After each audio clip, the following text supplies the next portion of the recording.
রহমতুল্লাহি ওয়া বারাকাতুহু।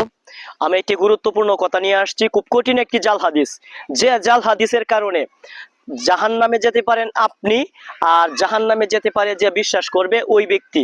কেননা শুনে রাখুন, এই হাদিসটা কেমনে আসছে দেখুন, কত বড় জাল হাদিস, যে কি নামাজের চেয়ে পীরের দোয়া বেশি গুরুত্বপূর্ণ। কত বড় জাল হাদিস, নামাজের চেয়ে পীরের দোয়া বেশি কি গুরুত্বপূর্ণ, বা দোয়াটা বেশি গুরুত্বপূর্ণ। তো এখানে রাসূলুল্লাহ সাল্লাল্লাহু আলাইহি সাল্লামের তিরমিজি শরীফে হাদিস যেটা আসছে, তিরমিজি শরীফের হাদিস অনুযায়ী বলা যাইতেছে এটাই, যে কি মানে নামাজ, এবাদত, এবাদত এবং ঈমান।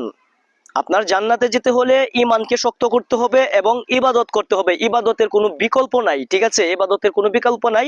আর ইবাদত মানেই তো আল্লাহ পাকের গুণগান গাওয়া বা আল্লাহ পাকের পিছে লেগে যাওয়া, মানে আল্লাহ যা হুকুম করছে তা মানা, মানে ইবাদত। আর দ্বিতীয় কথা হচ্ছে যে দোয়া, দোয়া, হ্যাঁ দোয়াতে বেহেশতে যাওয়া যায়, তবে তত গ্যারেন্টি না যে দোয়াতে যে জান্নাতে প্রবেশ করা যাবে, এটাও তো গ্যারেন্টি না। কিন্তু কি আমল এবং আপনার ইবাদত এবং ঈমান, এই দুটোটাই জান্নাতের একটি অংশ, জান্নাতে নিয়ে যাবার একটি সঠিক রাস্তা। যাই হোক, বুঝতে পারছেন। আর আল্লাহ পাক রব্বুল আলামিন আপনাকে আমাকে সকলকে বোঝার মতো তৌফিক দান করুক। আর আমি যেন সব সময় আল্লাহ পাক রব্বুল আলামিন যে রাস্তায় রেখেছে, যে রাস্তা হয়তো বা খুলেছে, ওই রাস্তায় তো সব সময় সবাই থাকতে পারে না। যাই হোক, আমাকে আল্লাহ পাক রব্বুল আলামিন ওই রাস্তায় নিয়েছে বা করেছে। যাই হোক, এই অবস্থাতে আমি যেন সব সময় আপনাদের মাঝে থাকতে পারি, ঠিক আছে। আলহামদুলিল্লাহ, আমার জন্য আপনারা দোয়া করবেন, আমিও আপনাদের জন্য দোয়া করি। আসসালামু আলাইকুম ওয়া রাহমাতুল্লাহি ওয়া বারাকাতুহু।